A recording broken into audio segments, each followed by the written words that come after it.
Welcome to Evolve to Succeed, the podcast that brings together entrepreneurs, founders, business leaders and experts to talk about their journeys and explore the link between personal and business success. I'm your host, Warren Munson, founder of Evolve, a coaching, training and development company focused on enabling business and personal success and creating a community of like-minded individuals. Whether that be through our peer groups, one-to-one coaching, our training and development programs for you and your teams, or through our content and events, our mission is to get the best out of each individual and inspire them to be better both in life and in business. If you want to learn more about Evolve, including our beautiful co-working space in Ashley Cross in Poole, then please go to evolvemembers.com, where you'll find great content, insights, details of all of our services, and also information on our forthcoming events. For now though, let's get on with the show.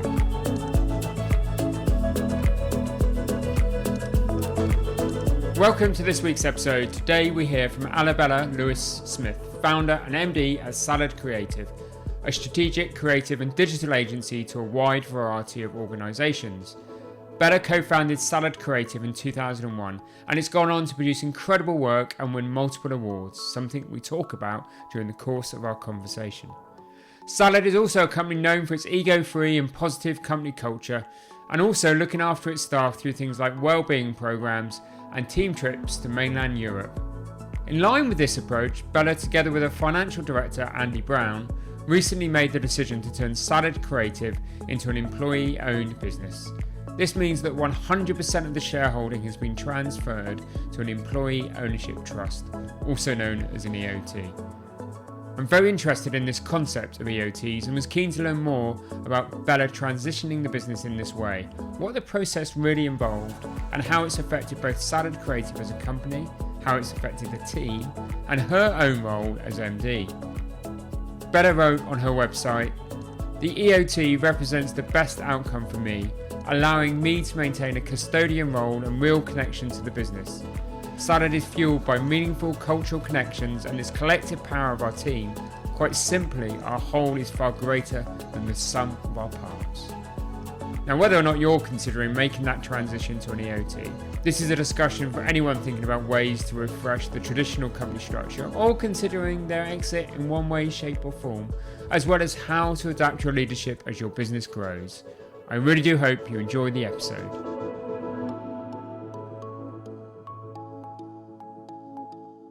Welcome, Bella, to the Evolve to Succeed podcast. Hi, Warren. Thanks very much for having me. It's an absolute pleasure to be here. Really excited to have you on the show. We've known each other a little while over the years, in the business community within Bournemouth and Poole, and I've seen your business grow. I've seen the transition it's recently made to an employee ownership trust kind of ownership structure. So really, there's a big part of this conversation that I want to talk to you about, the EOTs, how do they work, what the benefits you've seen. But I can't have you on the show, Bella, without at least touching on something of your story. So you founded Salad back in 2001. That's right, yeah. So when you founded Salad, why? What were your motivations and what did you want to achieve? Okay, where do I start? My background was fashion, but I had fallen in love with a boy from Bournemouth. And so that's what brought me here. In fact, I came here for a 3-week holiday and I've never left. It does that to you, this place, sometimes. It really does, doesn't it? And, sadly for me, Bournemouth wasn't exactly a hotbed of fashion opportunities. So I tried lots and lots of different things. And I think ultimately, and when you're that age, when you're young and you're a recent graduate, you're just trying to get that first foot on the ladder. And I guess I can look back now and sort of recognise that what I really wanted was a creative career. I wanted to work around creatives. And so as much as I'd done really well in fashion and it was a real passion of mine, it was much more about the people and, the sort of process of being in a creative world, being around creative people, I guess that I could say was important to me. That was a real motivation to be in that creative sector and achieve something within it. Yeah, I think so. I mean, I absolutely at that time would have loved to have found, the perfect opportunity in Bournemouth that was fashion based, but it wasn't there. Mm-hmm. So I guess I had a few choices, and I had a colleague at the time that was in the same position, and it was either leave Bournemouth and get the job that we wanted, stay in Bournemouth and get a job that wasn't going to tick the boxes, or start something. And he said, I've always fancied running a creative agency. And I was like, oh, that sounds interesting. Yeah, that sounds good.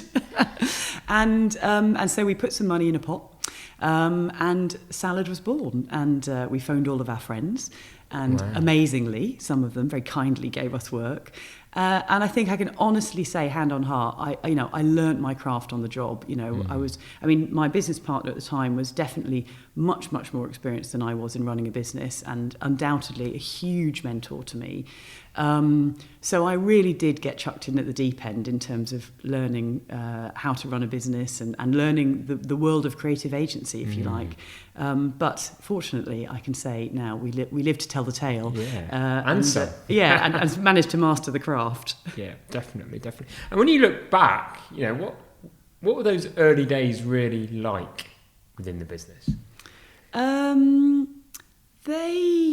were they like?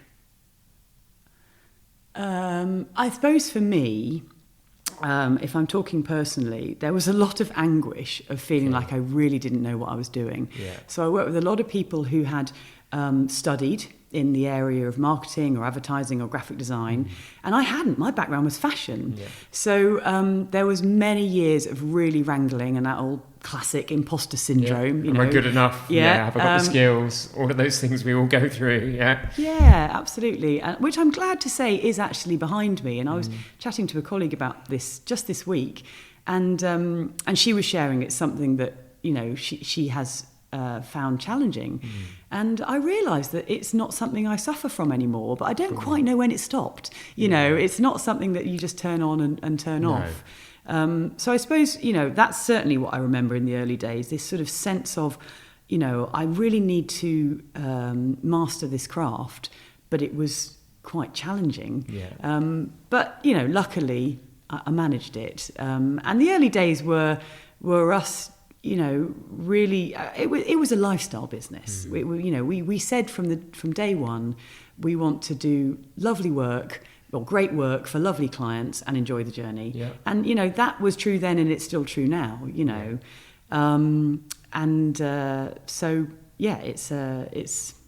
That's all I got to say on that, really. Yeah. So, but the business really did gain momentum, didn't it? It grew in size quite rapidly, as I remember. That sense of value and purpose that you had at the beginning, was that able to stay with you on that journey as the business grew and you became more successful? Yeah, I think like many small businesses, that the purpose, your values, they are just inherent in a business. When you're small, you don't really have to ask yourself, what are our values? No. Because they're just there. Particularly when you're a team of 4 or 5 and it's the early days, because everyone's bought into it, you're immersed in it, aren't you? It's as you grow that the danger zone can come, isn't it? It really is, yeah. And I think it's as you grow that you have to sort of keep asking a business has to keep asking itself, why do we exist? Yeah. Who are we for? What drives us? Where are we going? And I suppose one of the most significant turning points for me and for us as a business was in 2014 when I bought my business partner out. Okay. And I've mentioned we were a lifestyle business and we wanted to do lovely work and work with nice people, and I didn't want to lose that. But what I did want to do at that time was sort of add a new layer of ambition on top. Okay. So at that time, probably brought in the first consultant that I worked with. And put a business plan together, our first business plan, and sort of put a vision in place of where we were going, and that undoubtedly was about growth. Okay. And part of that growth, I think, the ultimate aim of that growth was to sell, and sort of leading on to the EOT point. I think what was interesting about that was, whilst we put that in place as an ambition of where we were going, my brilliant colleague and co-director Andy Brown, who's our FD, who great guy. Well, we reviewed that direction of travel in 2019, and we realised actually we're not sure how much we want this, because we certainly weren't ruthless in our pursuit of this goal. And I think it very much comes back to that wanting to enjoy the journey aspect. So we had grown, we were on the path, but perhaps a little behind schedule for when you put these things in place. I mean, as we know, it's a rocky road, and you can have great times and difficult times running a business. And we're no different to anybody else in that respect. But it was then that he said, "Oh, I've heard of something called an EOT. Okay. It's this thing, and it's blah, blah, blah." And I thought, that's interesting. Let's have a little bit, let's look into a bit more detail. And we went and saw an expert in the field, a chap called Chris Budd, who runs the Eternal Business Programme. He's a specialist in sort of helping businesses transition to EOT. And he said to us, he said, you should expect it to take anywhere between 2 and 5 years to make that transition. We were like, wow, that sounds like a long time. I thought it was going to happen tomorrow. Exactly. But I understand why he was saying that, and we started his programme, which was excellent. And ultimately, that's what happened to us. Yeah. So it's interesting, isn't it? Because you started, you co-founded the business. You had a business partner who clearly was somebody you respected and was a mentor. You went and had this period of owning the business yourself before transitioning to a sort of employee owned. Can you remember what it felt like to go from sort of jointly owning the business to it being all yours? And was that all highs, or were there some lows in that part of the journey, do you think? That is a really good question. I think before I bought Ian out, who's my former business partner, one of the things that happened was he'd been MD before that, and he'd said, "I want to go and start another business." And I was like, "Yeah, that's cool. Totally understand that and respect it." And he said, "Do you want to be MD?" And I thought about it. And I came back and said, actually, I don't. I'd like us to get a new MD because I want a new mentor. I want a new person who I can learn from. I'm hungry for more. Yeah, exactly. And so we looked, and we came close to employing a few people, but actually we didn't find the right person. Yeah. So it sort of landed in my lap, back in my lap. And I think that was the point for me that was like the big, gulp moment of, right, okay, well, now this is my responsibility. And so whilst I still owned, joint or co-owned the business, and I was a minority shareholder, that was that moment where I was like, right, big deep breath. Yeah. Okay, now I've got to sort of step into some big shoes, and I ran the business for I don't know, a year or two in before the buyout happened. And I think, and it was a great, first year. We won some awards, we grew, we won some great clients. So I think that was my moment of kind of, can I do this really? And I can. Phew. So actually when that transition happened to majority ownership, and I in that transition, I wasn't 100% owner. There was Andy, who was also a minority owner. That didn't, it was scary. There was money involved. It was like, okay, well, it's all on my watch now, so to speak. But the more significant memory is actually kind of taking on the role of MD and having that pressure of, right, now I've got to do this. Yeah, this is it. This is on my shoulders. The backpack of responsibility is firmly on with me. What I always kind of admired, and we've touched on it during the course of the conversation, is that sense of value and purpose that the business always had. Do you think that's because you're a value, principle, purpose-led person, or do you think it's something that just was in the business and the team embraced as well? I think when an individual has an inherent set of personal values, as we all do, and you're a leader in a business, it's pretty common to then employ people that either complement those or embody those, and particularly in a small business.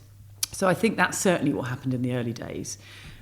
We actually did a piece of work in 2019 to review our purpose, and it was really interesting. It was something that was led by Harry, who's our strategy and creative director, absolutely brilliant mind, and he started with doing a series of interviews with the team. And what came back was an overwhelmingly positive focus on people, team and culture. And it was actually one of the first responses of everybody in the business, that this is what they saw was special about what we were. And some of the other things that came back were, like this sense of a culture of care, that there weren't any egos in the business, lots of transparency. We had a very respectful culture. And that we were a business that sort of had good morals, if you like, good people wanting to do good and be good in the world. Which does reflect back to that very initial kind of set of ideals for the business. Yeah, and I think, one of the great things about growing as a person and growing as a business is that sense of sort of understanding yourself deeper, and recognising, this is what makes me tick, or this is what makes us tick. And so that, actually one of the outcomes of that piece of work, one of the main outcomes, was this defining phrase of collective power that kind of embodied who we were and what was special about Salad. Collective power. Yeah, and it's a collective power as a team, with our clients, with our suppliers. It's like the sum of our parts is greater, and all of that. I always get that phrase wrong, but the sense that together we can deliver incredible things. But I also think what was really lovely about transitioning to employee ownership, it was like the ultimate kind of realisation of that collective power. And now we really are all about collective power because we're employee owned. Yeah, and that happened in April 2021? That's right, yeah. Wow. So about a year and a half ago. About a year and a half ago. So that's really, And the process itself, you talked about perhaps starting this process in 2019, it being a 2 to 5 year process. You kind of probably hit that 2 year kind of mark. If somebody's a business leader and they're thinking they've heard of, employee ownership trusts, and they're thinking might be something they could do, what hints and tips would you give about the actual process itself? I think there's 2 parts to the process. The first is technical. There's no winging it to become an EOT. You have to go through a very right and proper legal accounting kind of process to essentially, you're selling the business. You're setting up a trust and selling the business to the trust. So that is something that is, it is what it is in those sort of things. It's you've got to have lawyers and accountants involved, and they work in a certain way. So it's very technical, lots about governance and sort of setting things up in the right way. And that took us about 4 months to go through that process. Okay. But the second is cultural. And whilst, technically you have to do, the legal and accounting bit, there's no getting away from that.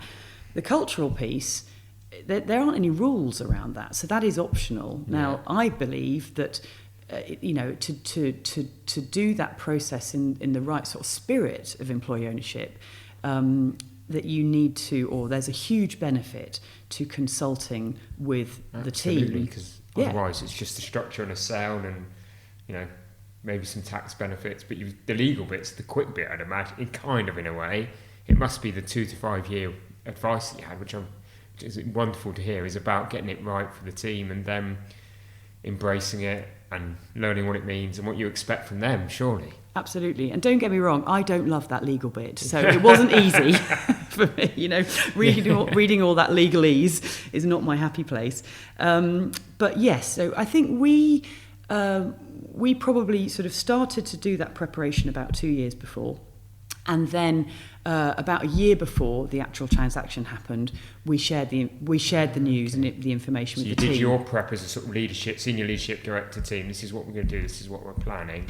That took about a year, and then you started the sort of engagement piece. Yeah, and I don't think that year was intensive, that initial year. But, once we started the engagement piece with the team, it was, I think, some of the team have shared to me that it was quite a shock to them to hear me say, I'd like to do this thing, because ultimately I'm thinking about my future, and it might not be full-time at Salad forever.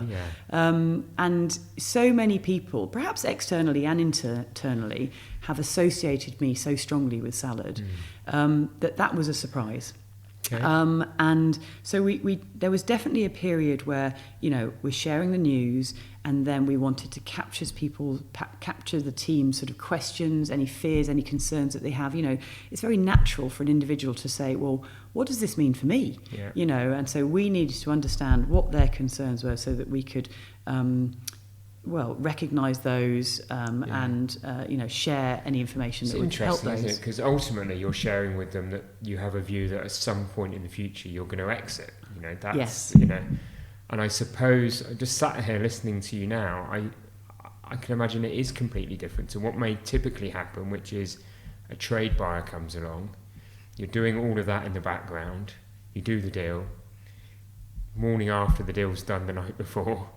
You walk through the door and you tell them, and there's shock and there's awe and there's all of that. But they then go through a kind of change curve process and probably accept it and move on. What you were saying was, there is an exit, but it's not going to happen now, and you're going to be part of it. But that does in itself breed some uncertainty, doesn't it? When you do the trade sale, it's like bang, there's clarity immediately. There's clarity. There's no choice. There's there's no consultation. And I think one of the reasons that we decided to go down the EOT route, or one of the two big challenges and I suppose benefits for us were that I think it's the best way to protect that culture that is so important to us and to me and to the team. And that trade sale you described there, that more often than not kills culture. And sometimes that can be detrimental to business, not always by any stretch. But secondly, from a personal point of view and a business point of view as well, I saw it as the best way to have a very open, honest and gradual succession plan. Yeah. So it's something that I can share. I've said to you, I love salad. I absolutely love this business. I'm so passionate about it. The people who I work with, including clients, the work that we deliver, I love it. I love my job. And so so it's not like I'm sort of, I just want to get out as quickly as I possibly can. I want to do the best by salad as I can in this process. I will give it what it needs of me, and right now it definitely needs me. But it must have taken a while, Bella, for the team to actually believe that and understand that you weren't going somewhere instantly, but this was a transitional thing, and it was part of the journey and part of the story. And I can absolutely see how it aligns with your values and everything you'd want for the business and the succession, and that salad exists at some point, number of years perhaps away without you in it. But I suppose it's that reality of at what point did they start to really believe that the words that you were saying were the words that you meant. I guess that's a very gradual thing, and I would say that even works for me too, because when you make a decision to do something as big as sell your business that you've put 20 years, blood, sweat and tears into, actually you don't know as an individual how you're going to feel on the other side. No. And I think one of the interesting things is, when you own a business, this isn't technically true, but I really feel it. You can't leave. It's on your shoulders. This is your responsibility. It's your baby. You can't walk out the door. If things are tough, it's on you to sort it out. Now, actually, when you're an employee, as I am now, technically I can leave. Now that doesn't mean I want to. No. But it is that's one. I suppose I hadn't really thought of that, but that is quite a different feeling of there is a freedom, I suppose, that comes with that. But that sense of the team knowing that what I'm saying is true, or even me knowing that actually no, I'm all in, I'm not going anywhere. That kind of can only reveal itself over time. Yeah, no, definitely. Yeah. And so what I suppose affects how have the employees changed now they're part of the ownership structure and the EOTs in place? I think what's interesting is, we've always had a very engaged team. Yeah. So, has it brought about more engagement? I think it has, but it's more around how the business is run. So I think people have probably been much more focused on the work that they're delivering for our clients, the effectiveness of that work. Whereas now there's a sort of new transparent kind of window to the business where people are able to ask more questions. They're involved in more decisions. So, sometimes those decisions are tough decisions, Sometimes they're nice ones. Like recently, we went to Copenhagen for a lovely team jolly. You are renowned for your staff parties. Yes, but that whereas before where we've done it, that's been a decision taken by board. Here's the budget. We're going to do this thing. Hey everybody, we're going to go to go on a nice holiday abroad.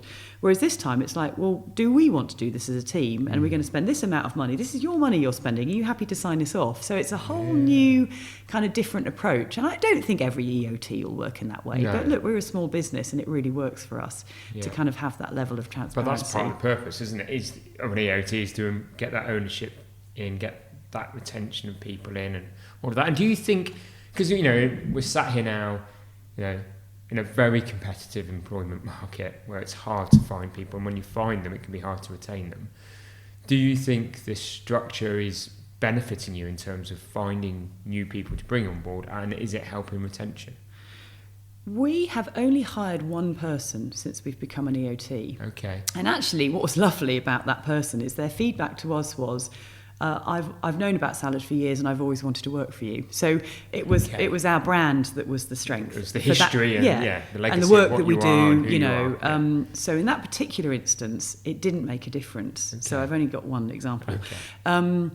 And touch wood, I would say yes. I think any business it's going to help with retention as long as you are delivering a sort of style of employee ownership that is genuinely inclusive, transparent, and that there are obvious benefits to people rather than a sort of box ticking exercise of we're employee owned, but actually nothing's really changed. Yeah. Unfortunately, there's some poor examples of those within the country, isn't there? And I think there's a risk there that's going to spoil it for everybody, because I think there's some advisors, unfortunately, out there peddling them as tax schemes effectively, sell your business, pay no tax, and off you go, nothing changes. And clearly that's wrong. And I think if what happens is that the government get wind of that, or the Treasury get wind of that, and they take away some of the benefits, then I think there's a whole raft of businesses like yours that do it for the right reasons, to see it as part of the transition, to preserve some legacy in the business and the brand, and transcend ownership that will miss out.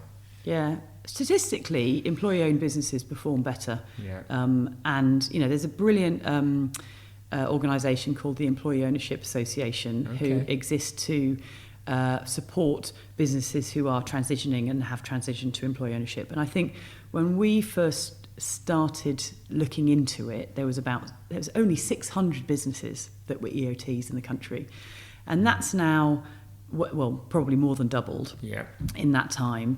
And yes, you're hearing all the time about businesses that are going employee owned.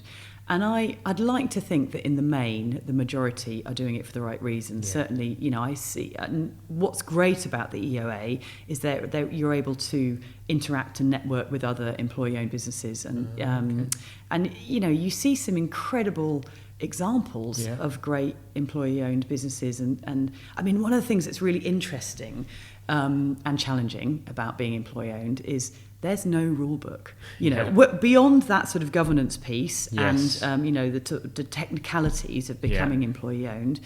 Culturally, there's no rule book. No. So we're all making it up as we go along, which is it's kind of great because you can adapt it to your own culture and your own business. But it's also really challenging because everyone's scratching their head going, should we do it like this? Should we do it like that? How do we communicate? What do we get people involved in Is this decisions? a leadership decision, a director decision, or is this an everybody decision? It must, Absolutely. And I suppose you can only, as you go along the journey, it's how you establish it, isn't it? And that's how you'll work it out. And we certainly, when we made that transition in April last year, we said to ourselves, we want to, one of our main focuses of the coming year is embedding employee ownership. So we were asking ourselves at every board meeting, every team meeting, how are we doing here? Are we doing okay? And it was actually really nice to get to the end of that year and go, we're doing okay. We don't have to keep asking ourselves this question. It doesn't mean we don't have to continue to sort of focus on being the best version of an employee-owned business that we Yeah. can, but I think we have succeeded in embedding, that new sort of ownership structure. So, I suppose being a control freak myself, I need to ask you this question. Obviously, you went through that period from 2014 to 2021 where it was your show. Ultimately, you had a board, but they were your decisions. Now you're still in the business, you're still MD, and you're having to be more consultative in your decisions. How are you finding that transition, Bella? I think, in the main, my style of leadership, some people may question this, I don't know, but in the main, my style of leadership is pretty democratic. Okay. So we already had a very democratic culture. Now that has definitely elevated. Yeah. But because it's kind of in me as a person, it hasn't been too painful. Okay. Now, you're right. I no longer have the final say. Yeah. But I am still MD, so I Yeah. still have the responsibility. You have influence. Yeah, that may be a absolutely. piece of Huge influence. But if I take a decision that's a significant decision, or we as the salad board take a decision, a strategic decision, then we would have to get that signed off by the trust board. And we have a brilliant external trustee, a chap called Paul Cartwright, a sort of seasoned board member, chairman type person. And I would say that he's very, very good at what he does, but he doesn't make my life easy. Okay. So I think that's one of the sort of biggest changes is that I'm dealing with somebody now who really holds me to account. Yeah. But actually, as much as there will be some days that I'm absolutely cursing him, and he knows this, we chuckle about it between ourselves. I kind of enjoy the process of learning, of working in this new way, because I haven't had that for a long time. And you did say on 2013-14 that's what you're looking for, and you've potentially had missed it. Yeah. Well, interestingly enough, before he was our external trustee, he was my mentor. So he did know salad, and I got him through Doormen, or Dorset Business Mentors, and I think he was chairman there. And I met him at a lunch one day, and he was like, "Oh, you should get a mentor." And I was like, "Oh, that sounds interesting. I'll apply." And then, lo and behold, he was on offer, which was absolutely wonderful. And again, even as a mentor, he wasn't easy. So I didn't expect to go into this saying, "Oh, great, Paul's going to give me an easy ride," and he certainly doesn't. But that's in the best interest of the business, and so I'm happy for but that's also a learning curve for me. It's like, okay, I've got to deal with someone who's like, he's busting my balls. It's like, okay, got to perform now, got to deliver. Absolutely. And commercially, how have your clients reacted to you becoming a EOT? They've been very supportive. I think they, when we made the announcement, and we made sure we let them know before we sort of announced it to the world, we had a lot of really positive responses about how they could see it was a great fit for us, and very supportive. And I think as time has gone on, we are now increasingly talking to businesses that are thinking about transitioning to employee ownership. So we've definitely found that in conversation. So it's been a real pleasure to be able to share our story and offer any insights or tips that we can. But no, I think it's been overwhelmingly supportive in the way our clients have responded. Brilliant. And from an ownership team and culture perspective, where would you like to see Salad in, say, 5 years' time? I think culturally, my expectation is that Salad is going to still be as sort of beautiful as ever in 5 years' time. I'm really confident, I am going to touch wood saying that, but I am really confident that that's such a strong and inherent part of the business that's going to be retained. It's the reason you did it, if nothing else. It really is. So, I'd like us to continue to deliver on our mission of delivering beautifully effective solutions for better businesses. And what we're finding recently, and I hope that we can continue in this vein, is that we're working with more and more businesses who really value their employees. So they don't have to be employee owned, but people are our greatest assets, aren't they? And Definitely. Those businesses that recognise that, I think, are those that we often do the best work for. Yeah. And I guess finally, in 5 years' time, I hope that I have a different job title, Okay. you know, and that I very much hope I'll still be involved in salad. You know, Brilliant. there's a real possibility that I will be part of salad for the rest of my life, Yeah. you know, and I welcome that. But I like the idea of my role having transitioned to something else, and ideally that being a combination of salad and perhaps some other projects, and possibly something to do with EOTs. Maybe it'll be a hands-on chair role. Okay. Maybe. Watch this space. One kind of area that we haven't touched on, it's been great, thank you for your honesty in talking about the Employee Ownership Trust, is you have, and you mentioned it earlier, you, as an organisation and as a business, you've won a number of awards, you know, local awards, industry awards. And I just wanted to touch on that with you, just to see, clearly it's something that's been important to the business. And I just thought I'd ask you, because there's always sometimes this, it's something we did at Inspire and I've got great benefit from doing in a number of different ways. But there's a lot of people that are hesitant to enter awards. And I just wanted to ask you your perspective on awards and what benefits you've seen from both entering and then, you know, winning on occasion some of those awards. I perhaps was like some of those people you've described for many years, really sceptical about awards and thinking, oh, you know, it's going to be awards for people's mates, or, you know, that was in the early years. I definitely sort of felt like I really didn't buy into the sort of awards thing. But I guess it was probably around 2014 when, you know, I bought Ian out and we made those changes, that it was like, okay, no, let's go for it. Let's apply for some awards. And we went on to win, which was amazing. and of course, that completely changed my mind about awards. But what I would say is, I think what they do is they add credibility. You know, they show to prospective clients and your clients that what you're doing really is, you know, the very highest quality work, and you're really delivering effectively for your clients. But the other thing that you mustn't underestimate, and that's how much the team benefit. That's the bit we saw. Yeah, from that sense of, yes, we've done this work and it's been considered best in class, and that is a huge boost.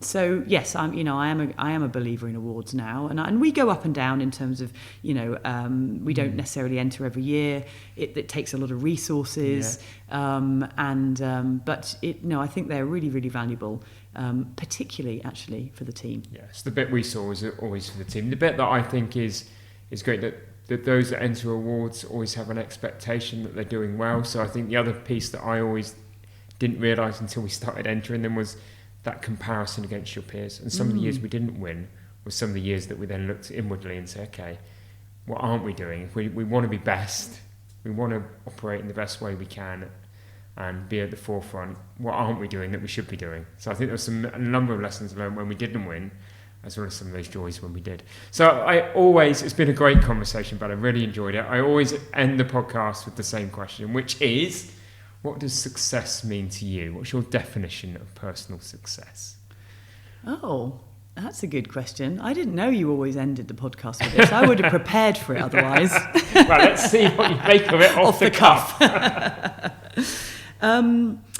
Success for me is, it's all about people, actually. It's about being around great people. And that's the thing that drives me. And again, I mentioned it earlier. It's the thing I've one of the great things about getting older is kind of learning about yourself. And I have realised that the thing that makes me tick is relationships. And I value so much living in this place, working with the people that I do. The people who are around me are incredible at what they do. You know, I am not an expert at anything other than choosing experts. And so in terms of my work success, it's around being around amazing people. And then likewise, I think in my personal life, it's about having a great network of friends who are around me who, you know, I find stimulating and inspiring. And that's what I want to spend my time doing as I get older. Brilliant. That was a great off-the-cuff answer, see? So, thank you for being a great guest. If people want to learn more about you, about Salad, where can they go? Visit our website, saladcreative.com.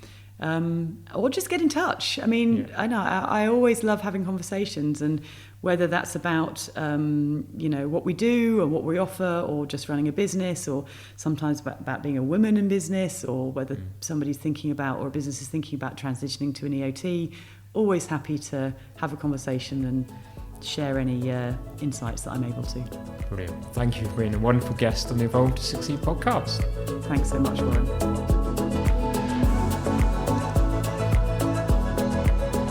Thank you for listening to the Evolve to Succeed podcast. My hope with every episode is that you've learned something new or heard something that challenged your way of thinking and further motivated you on your path towards becoming a more knowledgeable, informed and inspired individual and business leader. If you enjoyed this episode, then please help us by rating, reviewing and subscribing. We really value your feedback and would love to have you along for future episodes. And please don't forget to learn more about Evolve by going to evolvemembers.com. Thank you for listening. See you next week.